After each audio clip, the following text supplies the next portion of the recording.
Сәлеметсіздер ме? Біз бүгін Қарағанды жоғары гуманитарлық колледжінің оқытушылары мен студенттерінен жалпы адамзаттық құндылықтар туралы сұхбаттар аламыз. Бізбен бірге болыңыздар. Өзіңді өзің тани білсең, бар тіршілікте тани аласың дегенді қалай түсінесіз?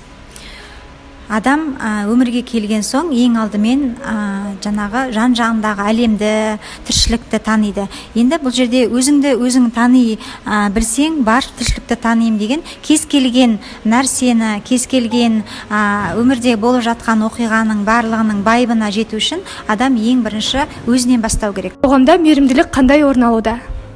Қоғамда мейірімділік дегеніміз, яғни адамның ең бірінші жақсы қасиеттерін білі. Себебі қандай жағдайда болса да адам өзінің адамгершілігін ұмытпау керек. Мейірімділік танытып адамға тек жақсылық жасап үйрене беру керек. Себебі ол барлық жақсылықтың түбі жақсылық, яғни жақсылық болып қайтады. Білімді адам санатында болу үшін қандай қадамдар жасаудасыз? Білімді адамдар санатында болу үшін біз бір басты құндылықтарымызды ретке келтіріп алған жақсы. Осы қазақтың ұлттық кодын алдымызға ұстап, осыдан айсыз түнде шатаспай жол тауып жатсақ, бұл үлкен біздің жетістігіміз болып табылады.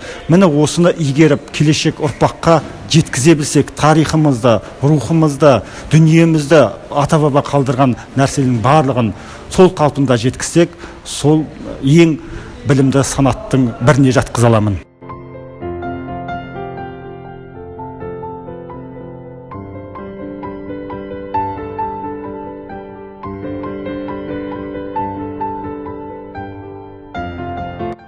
Әлемде сүйіспеншілік болмаса не болар еді?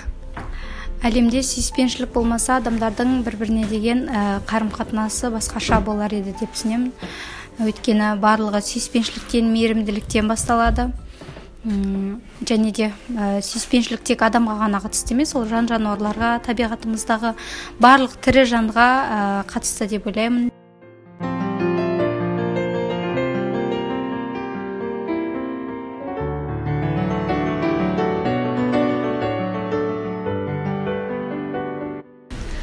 Сіз үшін өмірдің мән мағынасы неде?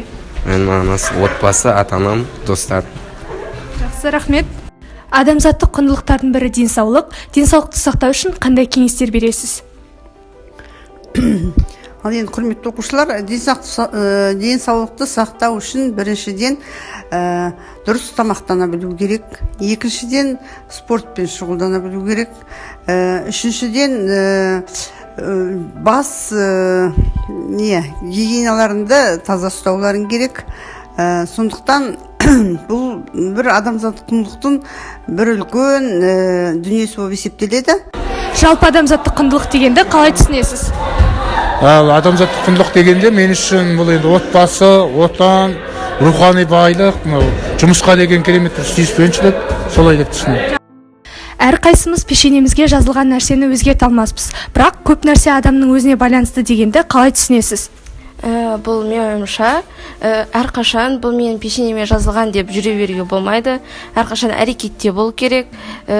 Тек жазды болса, бұл менің пешенеме жазылған ғой деп айта берсек, бұл біз алға жылжымаймыз деген деп ойлаймын. Сондықтан әрқашан әрекет жасап жүру керек деп ойлаймын. Өзіңді тәрбиелеуді қалай түсінесің? Өзімді тәрбиелеу деген өзінің жаман қылықтарында түзеу, және де өзімді жақсы қасиеттерге, жақсы жұмыстарға өзімді тәрбиелеу.